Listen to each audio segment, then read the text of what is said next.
תבושי ולא תקרמי, מה תשתוכחי ומה תהמי. בך יחסו עניי עמי, ונבנתה עיר עתירה. לך דודי לקראת כלה, פני שבת לקבלה. לך דודי לקראת כלה, פני שבת לקבלה. והיהודים שריסה A good Erev Shabbos, my holy sisters and brothers. We're so excited. Shabbos is almost here. Let me turn that off. Shabbos is almost here. That was a beautiful melody from Josh Warshawski and his friends. His version of Lecha Dodi, a beautiful mystical prayer that became part of the Friday night rituals in Sfat in northern Israel during the times of the Holy Ari, Rabbi Yitzhak Luria, and the Kabbalists, these Jewish mystics centered in that northern part of Israel about 500 years ago, would go out into the fields to welcome the Sabbath bride, singing that song. A beautiful, beautiful contemplative time that we enjoy every Friday night. How you doing? Let's light up the darkness. All right. Who is with us as we get it going on a Friday afternoon? So excited for Shabbos, which is almost here. Yehudit in South Carolina, Bill in Berkeley, Pauline in Arkansas, Bell wishing a Shabbat Shalom, Debbie in New Jersey, Paul in the Great Northwest, Guy in Dayton, Ohio, Randy wishing a Shabbat Shalom from Florida, Stephen in New Hampshire, James in Indianapolis, Steve wishing us Shabbat Shalom. Over there on the YouTube side, Marjorie in Atlanta, right? And Lynn in North Texas. Welcome, everybody. We have a beautiful page of Talmud to cover today. Before we get into that, let's do a bit of Torah, a bit of the emes, the truth. As I mentioned yesterday, this Torah portion, this week's Torah portion is spectacular. It's just got a bunch of teachings, short, compact teachings that we could really sink our teeth into, and spend a lot of time on them. We're not going to, since we just have this little portion at the beginning of every class. You can almost think about it like our Talmud class is the advanced class. And then this little basic Torah thing, which applies to everybody, is our kind of, open the door teaching at the beginning of every class. But these teachings are so deep that, it's the same teaching. You could learn it at the beginner level, the intermediate level, the advanced level, the super expert level, and keep going up and up and up and up. You never tire. There's never an end to what you can learn from these verses. All right, so in this week's Torah portion, yesterday we covered, the importance of not being a gossip monger, right? Rashi says that when you start spreading gossip, you'll end by spying on your friends and neighbors, so you'll have what to gossip about them, and then you'll really be sinking into a very low and depraved state. Now we're going to cover the next teaching, very, very famous teaching from the Torah. You must not hate your brother in your heart. Now, before we continue that verse and where it's actually leading, let's sort of set the stage, set the table for all these teachings. This is Torah portion Kedoshim. It's actually a double parsha this year along with Achrei Mos.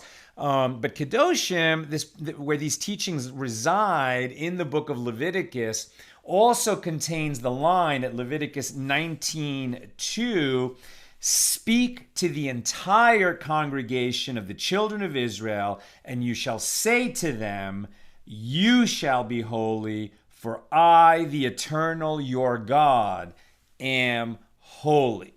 Now, that's an amazing statement that God is saying to us. First of all, because God is anything, how is that, the reason that we should be something? God is infinite. God is perfect. God is totally beyond us, incomprehensible by us. The qualities of God, whatever God is, how can we hope to be anything like that? And yet we also have the teaching later in Deuteronomy, you shall walk in his ways. So if God, who is perfect, is saying to us, I am holy, so you shall be holy.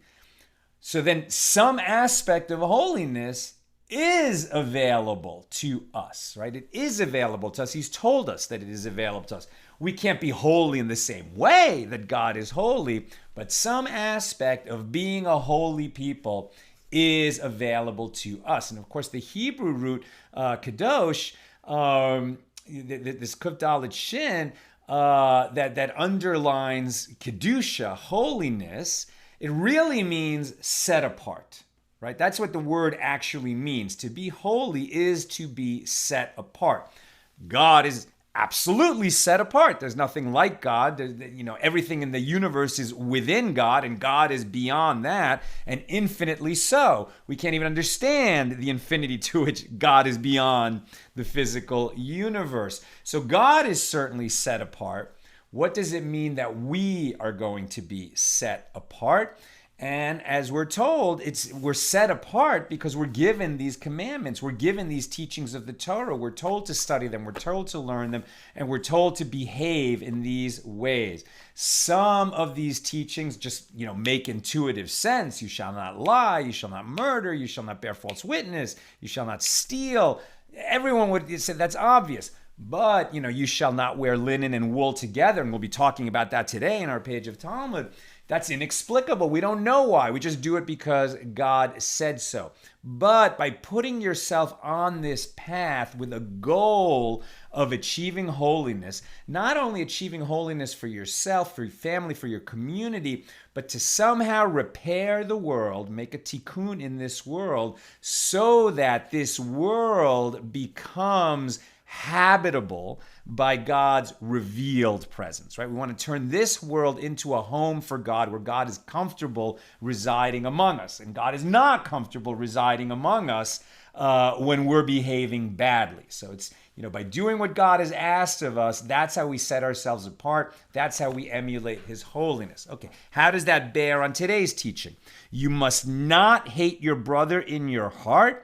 Instead, continually reprove your fellow man, but do not bring a sin upon yourself when reproving him, right? So what does it mean, do not hate your brother in your heart?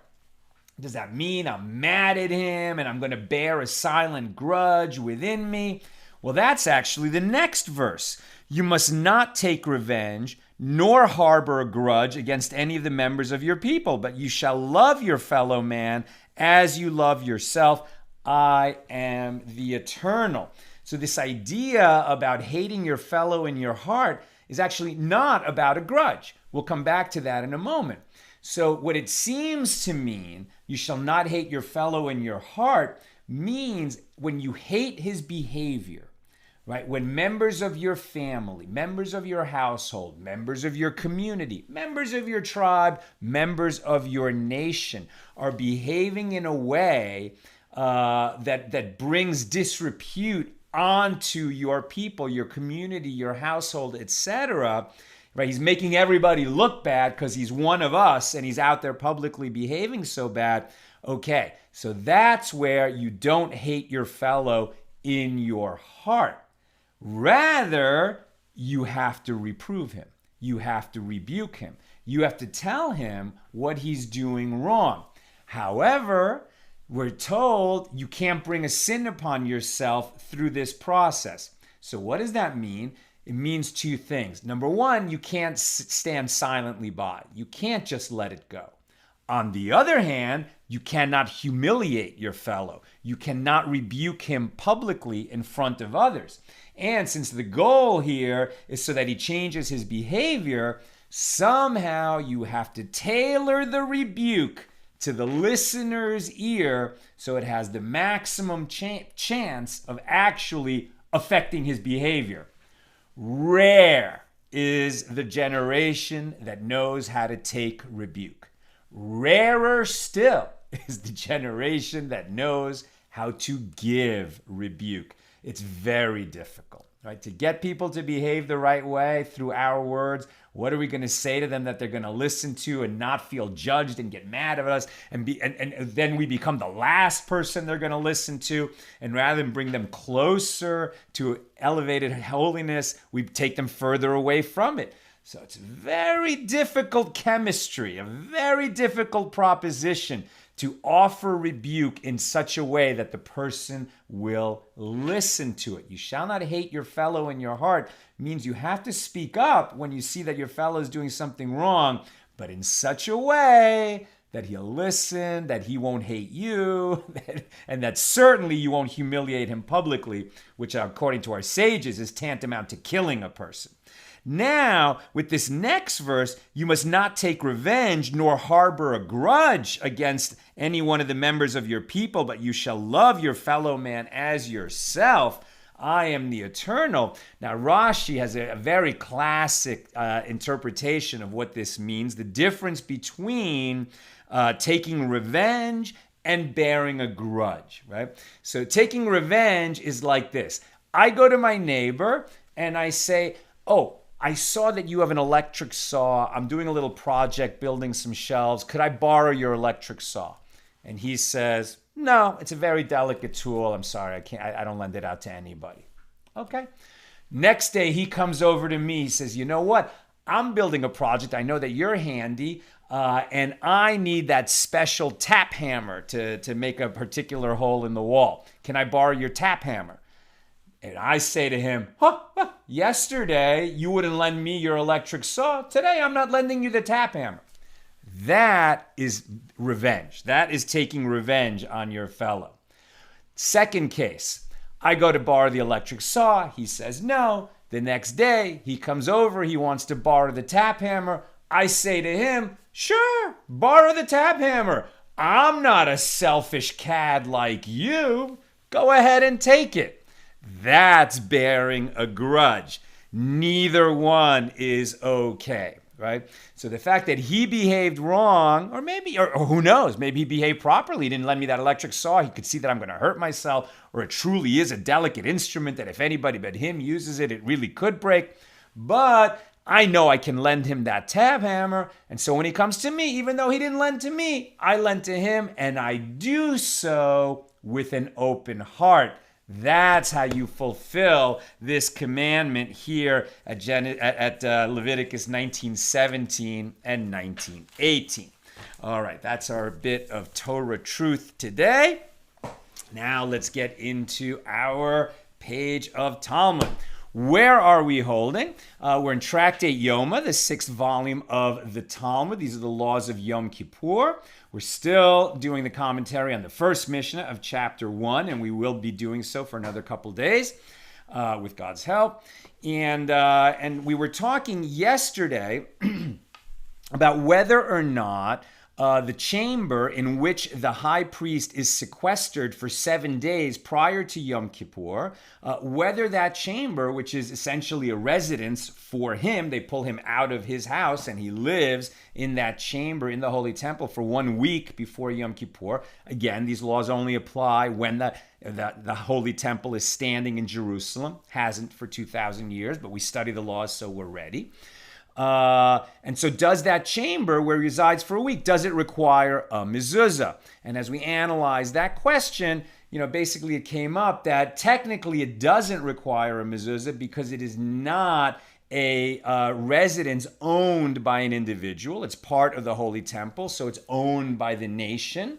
And like synagogues, which are sacred spaces and publicly owned, they do not need a mezuzah. However, the sages decreed that chamber should have a mezuzah so that people shouldn't feel like this place where the high priest is going to live for a week, like it's a jail cell for him. He doesn't want to be there and it's undignified. So just for the honor of the high priest, they decreed it should have a mezuzah on that chamber.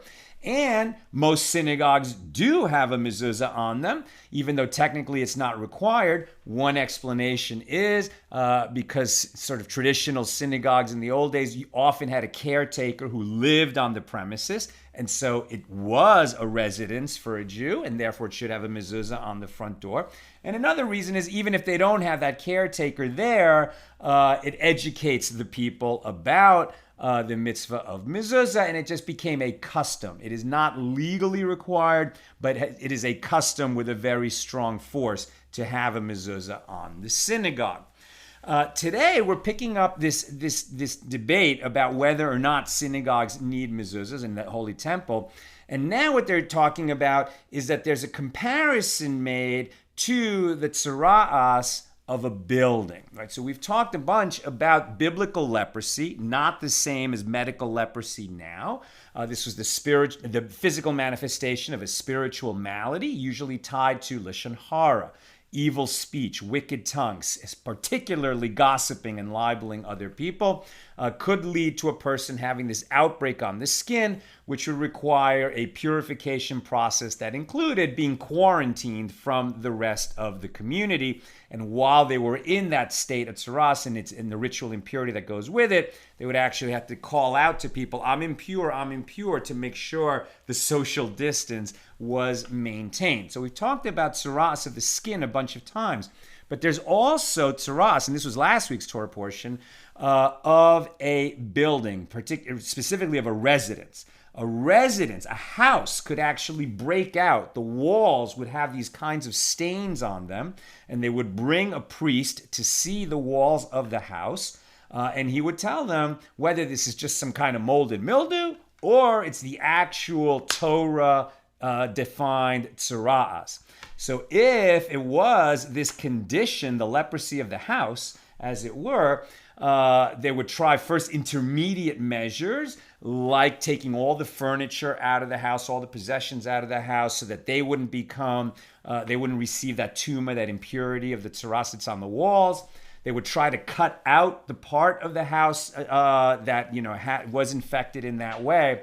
But if they couldn't stem the leprosy of the house in that way, eventually they would actually have to tear down the house and rebuild the house. So obviously a major trauma for the residents of the house.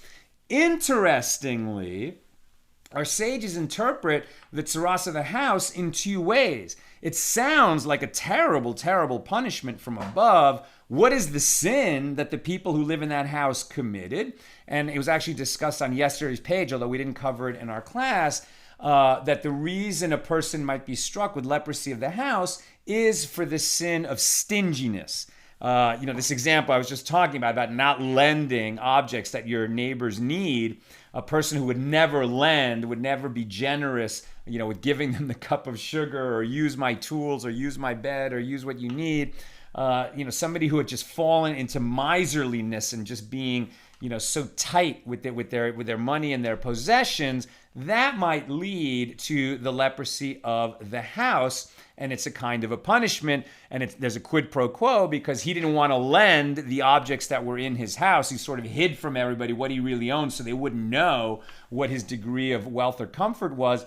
And then when he gets the tzara'as of the house, he has to put all the objects in his house outside, and then everybody can see exactly what he owns. So there's a kind of measure for measure.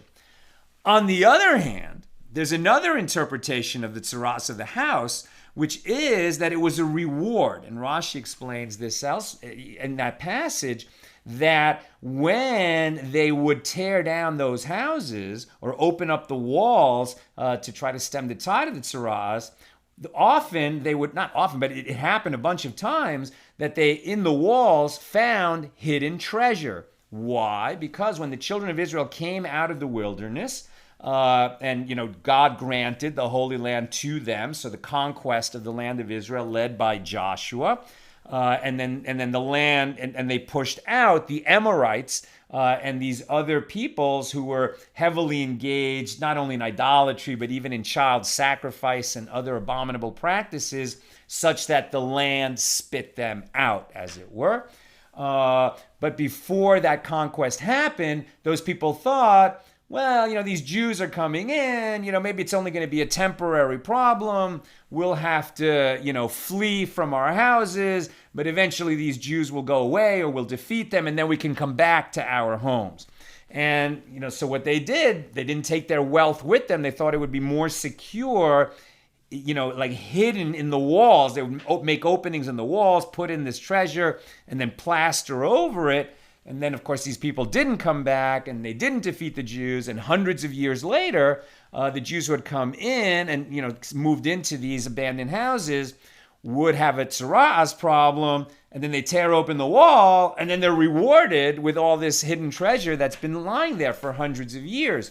So begging the question, which is it?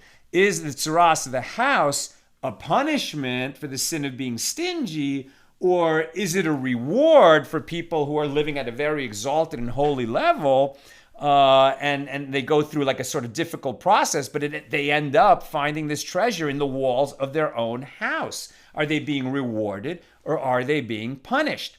So Rabbi Moshe Feinstein had a good take on this, and he said, it's both. Of course it's both. It's not an either-or type of proposition. And so much of our lives is like that. You go through a really difficult experience, and at the end, you come out with a new job or a new location or a new spouse or, wonderful things that come into your life that wouldn't have happened but for the trials and tribulations of whatever particular difficulty and challenge you faced. So much of life is like that. So when we have these plus minus events in our life that both bring hardship and reward, we should reflect, as we sort of come through, come to the light at the end of the tunnel. COVID is a good example. I mean, it's been very bad in so many ways, but I think a lot of people can point to things that happened during COVID that wouldn't have happened otherwise. For example, we have a Zoom meeting with our extended family who live in different cities, Friday afternoons, and it was a COVID practice, and it only happened because of COVID, and it would have happened but for COVID. And now we have this wonderful, family reunion from like 10 different cities every Friday afternoon. So, and of course, people went through a real hardship in COVID. So when you have these plus minus challenges and what we come out of them with, what we should reflect on is God spoke to us in the language of events, and he sent us both. He sent us a reward for things that have been going on in our lives where we've been trying to aspire to live righteously and to live in a holy manner, and we were rewarded for that. But it didn't come with ease. It came with difficulty and hardship. And we also deserve the difficulty and hardship. There's a lot of things that we do, and I'm talking about just individual events in your life. Don't pin this on others when they're having a hardship. It's for them to make that interpretation, not for us to make it for them. But when we ourselves experience hardship, it is good to say, what are the behaviors that I've indulged myself in that were worth punishing? Because we can all answer that question. No one is free from sin. No one is free from mistakes. No one has done everything that they could. No one has borne all the fruit in this world that they were capable of bearing. So even though we may not have broken laws or done outright sins against God and against other people, we all could have done better. And so when a hardship comes, say, okay, wait, this particular kind of hardship, what can it teach me that I could do better for the future? And so it's both, right? It's both the reward and a punishment. And so many of the events in our lives happen that way. Both. It's always a little bit more complicated than we would like it to be.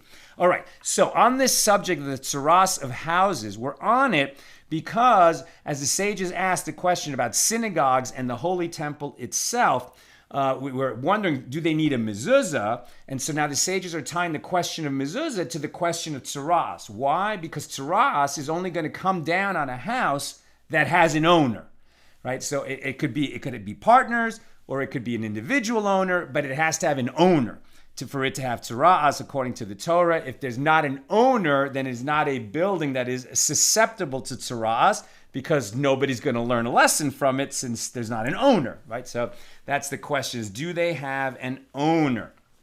The Gemara explains the dispute that's been going on as we catch up at this moment. And it's a dispute between Rabbi Yehuda and the rabbis with respect to Jerusalem and the Holy Temple itself. And the question is almost a little bit like the DC statehood question that's going on right now in America in the news. Is the capital, the District of Columbia, is that owned by all of the United States, right? And it should not be a state because it really is a possession of all the states together. Or should it be its own state because it's land owned by people just like, land is owned by people everywhere else? Similar type of question was asked about Jerusalem. Is Jerusalem a possession of the local tribes that own the land in that area, meaning Judah and Benjamin? So it's, in fact, the Temple Mount is split between Judah and Benjamin. Does it belong to those tribes? Or is Jerusalem sort of set apart to be the eternal capital of the Jewish people, and therefore it belongs neither to Judah nor Benjamin, but rather to the Jewish people as a whole? If to the Jewish people as a whole, then any building that's in there should not be susceptible to tzara'as because it isn't really owned by the individuals who live there. It's owned by the nation. But if it's really just split by the local tribes, then the buildings there would be susceptible to tzara'as because they're owned, even if not by an individual, but by those tribes, like partners owning a building. So that's the discussion that the Rabbi Yehuda and the rabbis have been having. So with regard to what principle do Rabbi Yehuda and the rabbis disagree? So the first Tana holds Jerusalem was not divided among the tribes, but it belonged to all of the Jewish people. And as such, it does not become ritually impure with the tzara'as of a house, the ritual impurity of leprosy. Rabbi Yehuda holds Jerusalem was divided between the tribes of Judah and Benjamin. Therefore, the same laws of impurity apply there as apply in all other cities of the land of Israel. And the Gemara states, and that dispute corresponds to another dispute between these Tanaim, the rabbis of the Mishna, as it was taught in a Baraisa. What part of the temple was located in the portion of the tribe of Judah? It was the part including the Temple Mount and excluding those areas that are in the portion of Benjamin, the tribe of Benjamin, which are the chambers and the courtyards. And what part of the temple was in the portion of the tribe of Benjamin? It was the part including the entrance hall of the sanctuary and the Holy of Holies, right? So when the temple stood, Solomon's temple, the sanctuary, the entrance hall, and the Holy of Holies, they were inside the boundary of the tribe of Benjamin. And the rest of the temple, the courtyard, the edge of the altar, and the large area where all the slaughtering of animals was done and where many of the chambers were, where the Sanhedrin met, etc., those parts were all in the tribe of Judah. By the way, why are we called Jews? Because the kingdom of Judah survived, the kingdom of Israel didn't, the northern kingdom, and that's why we're all basically descendants of Judah, and that's why we're called Jews. The Levites are descended from Judah's brother, Levi, but at any rate. So most of the temple is in Judah, but the most important parts are in the territory of Benjamin. And a strip of land emerges from the portion of Judah and enters the portion of Benjamin on which the altar is built. And Benjamin, the righteous, would suffer, longing to engulf it every day. The tribe of Benjamin was disappointed that the strip belonging to the tribe of Judah intersected its tribal land and wanted Judah to transfer ownership so that the land with the altar would belong to Benjamin. Sounds almost a little greedy, right? That Benjamin already has the Holy of Holies and the sanctuary and the entrance hall and most of the altar, but they wanted all the altar to be in their territory officially. And the sages don't reprove them for being kind of greedy in this way, because what kind of a greediness was it? Not, we want to say that we have claim to, the holiest parts of the temple and we're going to charge you tax to enter. but rather because they were drawn to the holiness of the temple. They longed to have it in their territory for the right reasons and not for the wrong reasons. And an allusion to this is that which is stated in Moses' blessing to the tribe of Benjamin at the end of Moses' life. He blesses all of the tribes toward the end of the book of Deuteronomy. And about Benjamin, he says, "Ever does he protect him, and he rests between his shoulders. Like one who is unable to abide something stuck between his shoulders and constantly rubs it to remove it. Therefore, Benjamin the righteous was privileged to serve as host to the Almighty, because the Holy of Holies was in Benjamin, as it is stated, and he rests between his shoulders, alluding to the fact that the Holy of Holies was located in the territory of Benjamin. According to this Baraisa, Jerusalem was divided among the tribes of Judah and Benjamin. In that sense, because these areas are owned by tribes rather than the nation as a whole, therefore the buildings within those areas are susceptible to tzara'as, the leprosy of a house. And this Tana, this rabbi of the Mishnaic period, holds Jerusalem was not divided among the tribes of Judah and Benjamin. As it was taught in another Baraisa, the homeowners did not rent out their houses in Jerusalem because the houses were not actually theirs. So when there were pilgrimage festivals, when the people would come up from the surrounding regions to go up to Jerusalem for Passover, for Shavuos, for Sukkot, and they would, stay in Jerusalem. Very often, they would sleep in the house of somebody who lived there, the residents. So you would think that the residents would sort of Airbnb or couch. What's it called? Isn't there some service where you can rent out your couch, right? And so you would think that they would take these visitors into their homes and charge them a little bit of rent. Fine, if it's family or friends visiting and you have them in your house, okay, you're not going to charge them. But if it's strangers are going to come into your house, so presumably you would charge them a little bit since they're staying with you for the whole festival. However, if the people who live in the city of Jerusalem itself don't actually own their homes, they're privileged to live there, but they can't rent out space in their homes if they're not really the owners of it. The residents of Jerusalem did not own their residences, at least according to this teaching, as the city belonged to the entire Jewish people. And Rabbi Elazar ben Tzadok says, even the beds were not rented. They couldn't even rent out that they owned the bed. So if you want to sleep on this bed, I'll rent you the bed. Therefore, with regard to the hides of consecrated animals of the festival peace offerings, right? People would bring these animals to offer as festival peace offerings. And we saw that in Tractate Pesachim about the laws of Passover, that in addition to the Korban Pesach, the Paschal lamb, they would bring other animals so that they could have great feasts at Passover. They would slaughter these other animals, and a little bit of the blood would be sprinkled in the temple on the altar, and then the rest would be eaten by the pilgrims themselves. And then there was the question of what to do with the hide. There was value in the hide of these consecrated animals. And so the pilgrims to Jerusalem would give the hides as gifts to their hosts. The hosts were not really entitled to them. They were taken as gifts. But this is why the hosts would take them by force, because after a while, the hosts were like, listen, you're coming in, you're sleeping in my house. You're not going to pay me because I don't know it. You're not going to, even give a little gift like you should. So we're telling you, you have to leave the hides here. And Abaye said, learn from it that it is customary for a guest to leave his empty wine jug and hides from sacrificial animals and give them to his host. Another way of saying, don't go stay at someone's house and arrive empty-handed. After discussing the status of Jerusalem, the Gemara addresses the matter of synagogues in villages. Now we've been talking about the temple and the city of Jerusalem itself. Now, what about synagogues outside of Jerusalem? Are they susceptible to tzara'as? Again, the question is, are they privately owned?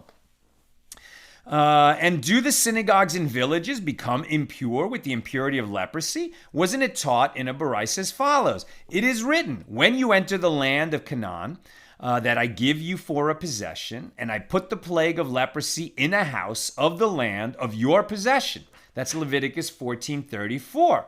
And the term for a possession means until you conquer it and it becomes entirely yours. However, in a case where they conquered the land but they did not divide it among the tribes, or where they divided the land among the tribes but they did not distribute it to the families within the tribe, or where they distributed it to a family within the tribe, but every one of them does not recognize his own individual portion. From where is it derived that it does not become impure? Right? So the idea is anything that is public property is not susceptible to tzara'as. It's only going to become capable, a house will become capable of getting tzara'as. And again, this only applies in the land of Israel. So, the exiled Jews community in Babylonia, the Jews of Bavel, like their houses didn't get tzara'as. This only applies in the land of Israel. And as we're learning here, only to houses that got assigned, like this is your property, this your family, you and your wife and your son is your property. Only such a house would be susceptible to this tzara'as. And the verse states, and from where is it derived that unless it's private property, it will not become impure? The verse states, and the one whom the house is his will come. That's Leviticus 14:35. One whom the house is designated for him and who is certain of his ownership. This is excluding those houses which are not designated for an individual. Apparently, the legal status of synagogues in villages is that of communal property, as the portion of each individual is not clearly identifiable, and therefore they cannot become impure with the tzara'as of a house. Rather, there is no distinction in this regard between synagogues in the large cities and those in villages. And with regard to the original question, it is clear, as we responded initially, with alternative resolutions to the contradiction between these baraisas. Right? And they thought to make a distinction between synagogues in the large cities because there they seem much more public, right? I mean, because there's the community that owns the synagogue and guests are always coming and going and it really feels public. So a synagogue in a big city, okay, that's not going to be susceptible to tzara'as. And therefore you might think, and therefore you shouldn't put a mezuzah on it. But a synagogue in a village where they're not getting visitors coming and going and it's really the property of the people of that village, it might be susceptible to tzara'as, but no, it's not going to be considered like the members of the village sort of own the synagogue as a partnership. It's still going to be considered a public building.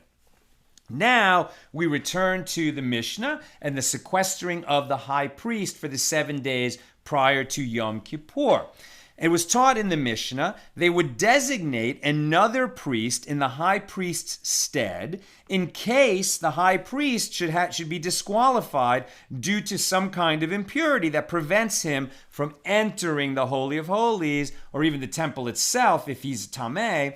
If he's ritually impure, he can't even enter the temple compound. So how is he going to perform the service of the high priest on Yom Kippur? So as we saw, there was a backup priest, an ordinary priest, not the high priest, who is designated that if the high priest becomes disqualified or God forbid he dies, and we need a high priest at the last moment to serve on behalf of the nation, you're the guy. You are the backup high priest. Right? So So the Gemara asks, it is obvious that if disqualification befell the incumbent high priest prior to the sacrifice of the daily morning offering on Yom Kippur, so there's a daily offering that's offered every day of the year, including on the morning of Yom Kippur, just the standard daily offering. And the high priest would actually do that first thing of the day, offer the daily offering. And when he does that, he does so in the 8 garments of the high priest that he wears on all the other days of the year. Having finished the daily offering, then he takes off the additional garments that define the high priest, and now he's dressed like a simple priest to perform the rest of the obligations of the high priest on Yom Kippur. He doesn't dress like the high priest when he's going into the Holy of Holies. He's wearing much more simple garments.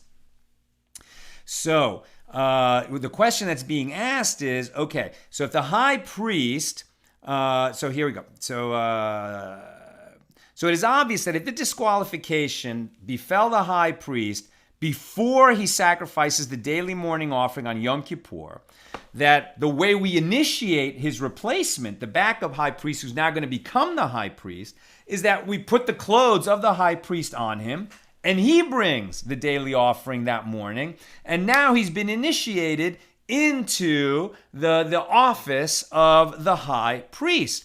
However, if the disqualification befalls the high priest after he brings the morning offering, after he brings the morning offering, he would then take off the real robe of insignia, as it were, that shows he's the high priest. Now we take this ordinary priest, we're going to elevate him to be the high priest on Yom Kippur, but the high priest has already removed the garments of the high priest. So this new backup priest who's going to become the high priest, how do we sort of invest him with the office of high priest since he's never had a chance to put on the garb of the high priest? He's going to be going in the simple garb of an ordinary priest to serve in the Holy of Holies, but shouldn't we invest him with the office of high priest before he starts to do the obligations of a high priest on Yom Kippur? That's the question the Gemara is asking. Rav Ada bar Ahava says, it is evident by means of his belt. So they're going to argue about the belt, because the belt, even though he's going to be the high priest on Yom Kippur, isn't wearing the normal garb of a high priest. Nevertheless, he's only going to wear the four garments of an ordinary priest, which is the trousers, the tunic, the robe, and the belt. The turban and the belt, right? So the trousers, the tunic, the turban, and the belt. Those are the four garments of an ordinary priest, and that's what the high priest is going to wear for the special obligations of the high priest on Yom Kippur. However, says Rav Ada bar Ahava, the belt that the high priest wears on Yom Kippur is not like the belt of the ordinary priests on the rest of the year. The belt worn by the high priest on Yom Kippur was made of linen, unlike that of a common priest, which was a mixture of diverse kinds, linen and wool. Normally, a Jew is not allowed to wear linen and wool mixed together. But an exception was made in the Torah specifically by God that the belt of the ordinary priest during the rest of the year is a mixture of wool and linen. However, the belt of the high priest is not a mixture of wool and linen. The one he wears on Yom Kippur, it is only linen. So it's going to look different than the belt of a common priest. Now this works out well according to the one who said, throughout the rest of the year, the belt of the high priest, which the Torah clearly indicates is made of a mixture of diverse kinds and is identical to the belt of the common priest, whereas on Yom Kippur, the belt is made of linen. When a replacement priest dons the linen belt, that he is thereby initiated as the acting high priest. However, according to the one who said that the belt of the high priest is not identical to the belt of the common priest, what can be said? According to this approach, throughout the year, the high priest wears a belt of blue and purple wool and linen, while the belts of the common priests are made of white linen like the rest of their clothes. Therefore, on Yom Kippur, when the high priest dons a belt of white linen, his belt is identical to that of a common priest. If so, what initiates him as the replacement high priest on Yom Kippur? Because the high priest became disqualified. Abaye said, before the replacement high priest begins serving on Yom Kippur with the four linen garments, he is initiated and promoted to the high priesthood by donning the 8 garments of the high priest and turning over one of the limbs on the altar with a fork. In other words, the high priest already brought the morning offering, then he somehow became disqualified. They usher him out of the temple. They bring in the replacement high priest. They say, okay, you're no longer an ordinary priest. We're going to make you the high priest. We're going to dress you in the garments of the high priest. He already brought the morning offering, but you go up to the altar. One of the limbs that he brought is burning there on the altar. Just turn it over with a fork, right? Like you're turning over some meat on a barbecue. Just turn it over. That's going to hasten its burning as an offering that day. So you will have thereby participated in bringing that daily offering, and you did so in the garb of the high priest.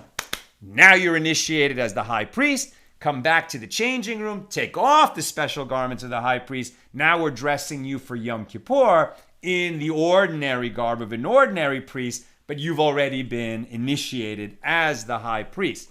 This is what Abaye says.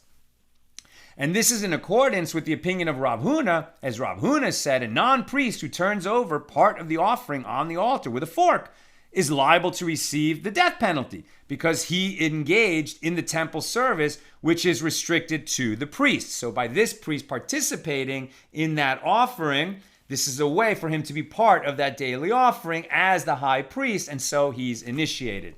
And Rav Papa said, that action is unnecessary and is therefore superfluous. His service initiates him. We don't have to dress him up in the high priest clothes and have him participate a little bit by turning the meat over that's already been brought on the altar.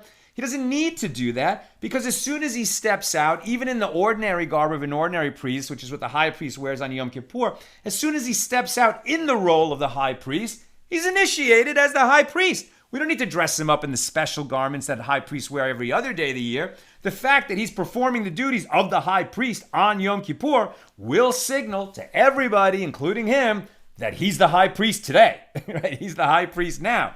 He's got the on-the-job training and seal of approval by doing the job. He may not know what he's doing. He may be feeling like, oh my God, this is overwhelming. It's over my head.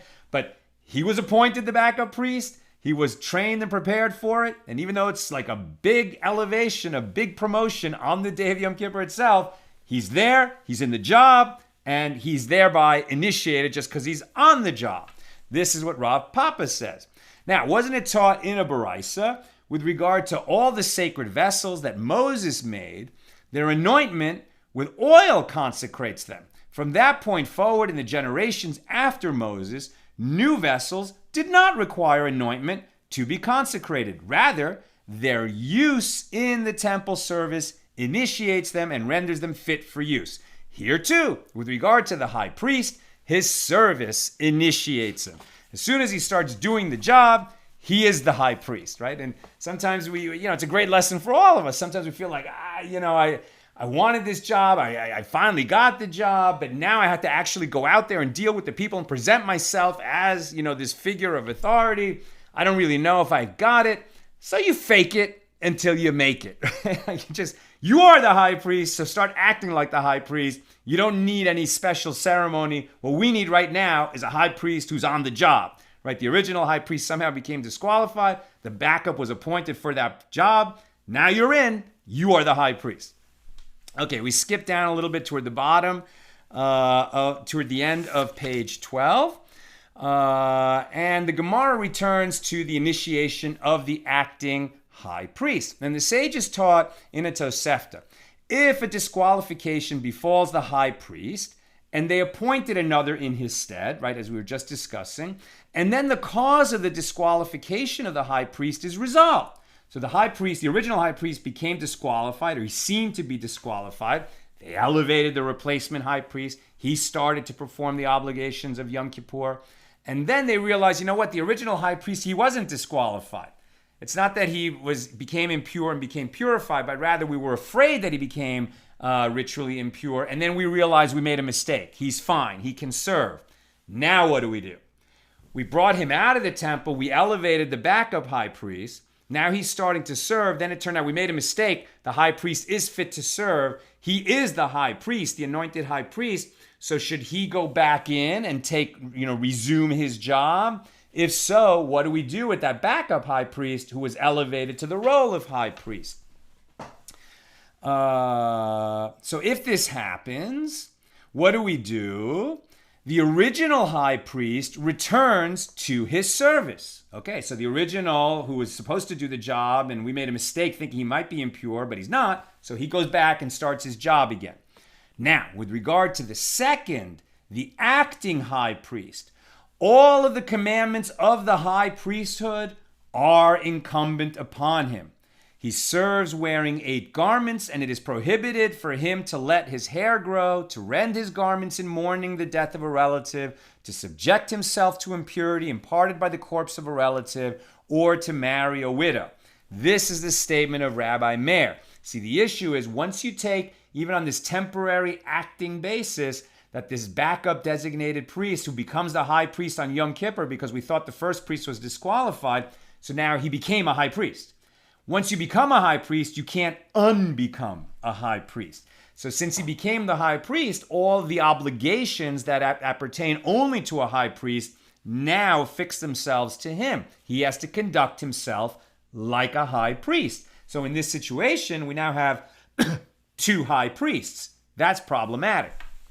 Rabbi Yosei says the original priest returns to his service, while the second is fit to serve neither as high priest with 8 garments, because there is a different high priest, nor as a common priest with 4 garments, as once he was elevated to a state of extreme sanctity, he may not be reduced to a state of minor sanctity. And Rabbi Yosei said, as a proof for his opinion, there was an incident involving the priest Yosef ben Elam of Tzipori, who, when a reason for the disqualification befell the high priest, the priests appointed him in his stead. So it happened. There was a backup priest who became the high priest on Yom Kippur. After the cause of the disqualification of the original high priest was resolved, the sages said, the original high priest returns to his service, while the second is fit to serve neither as high priest nor as a common priest. And the Gemara explains, neither as a high priest due to hatred. We don't want to have 2 high priests where jealousy and bitterness will arise if there are 2 high priests with equal standing in the temple. It has to be a clear line of authority. But he can't serve as a common priest either, because of the principle one elevates to higher level in matters of sanctity and one does not downgrade. That's why we increase the number of lights at Hanukkah, right? We could have said, well, the miracle was that on the first night, we had only enough oil for 1 night and it lasted for 8 nights. So you might think that we light 8 candles the first night, 7 candles the next night, 6 candles the next night. But in matters of sanctity, we always elevate. And that's why we light 1 candle the first night, 2 candles the second night, etc.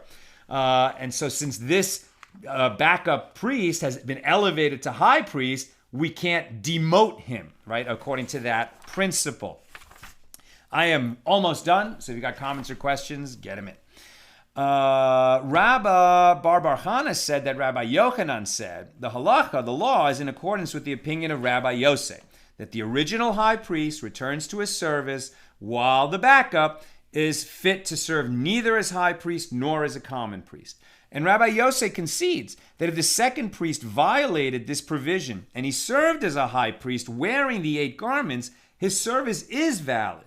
Rav Yehuda said that Rav said the law is in accordance with the opinion of Rabbi Yosei, and Rabbi Yosei conceded that if the original high priest dies, the second returns to his service as high priest. Once he's become the high priest, even on that temporary basis, he now becomes next in line. So at some point when the serving high priest dies or retires, the one who was elevated temporarily now becomes the high priest, since he's already so close to that level of sanctity.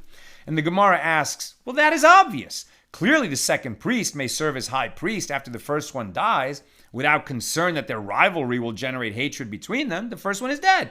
The Gemara answers, lest you say that the mere knowledge that another priest is waiting to replace him is enough to generate hatred and would be for him like a spouse whose other spouse has taken a rival in their lifetime. Therefore, Rav teaches us that this is not a concern, right? So that's what we do with somebody, a backup priest who became the high priest temporarily.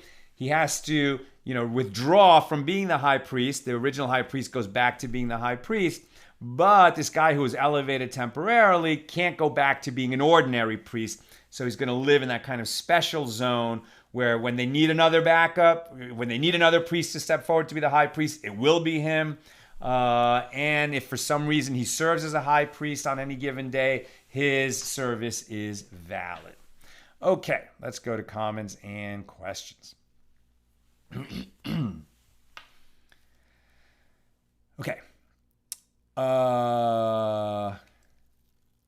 So Zineda asked, what is the purpose to build that temple, right? So the holy temple that served in Jerusalem. So it was originally built by Solomon as a permanent version of the tabernacle in the desert. Now the tabernacle in the desert was the place where the priests would serve and bring the offerings, and where the nation sort of focused its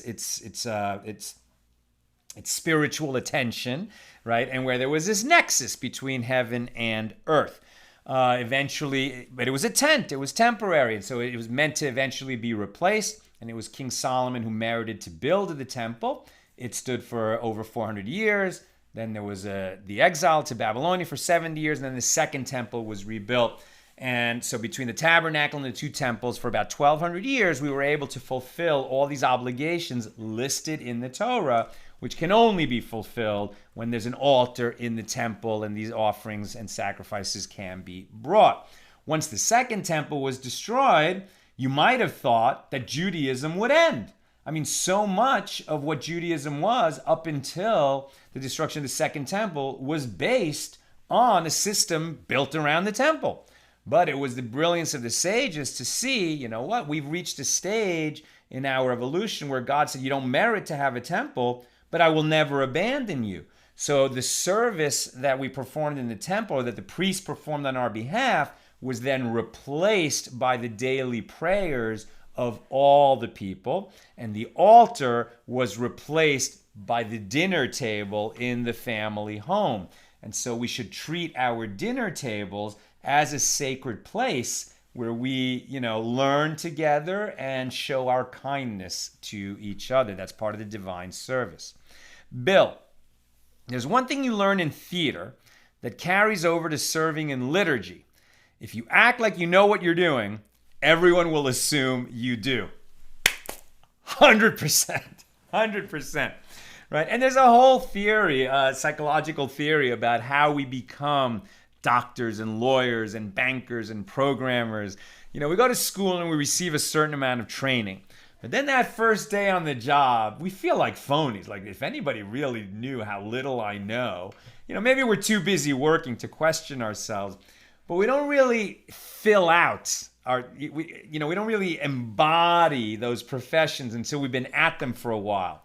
And so we kind of fake it. We act like we know what we're doing. And then a certain day you realize, okay, I am that thing. I know how to answer questions. I know how to handle situations. I'm, sort of comfortable in this role. There's always more to learn and to become better at the profession. But, if you act like you know what you're doing, people will accept that you know what you're doing. In fact, they're looking for people who, evince that confidence in their shoes so that they can rely on them to do the job that the community needs.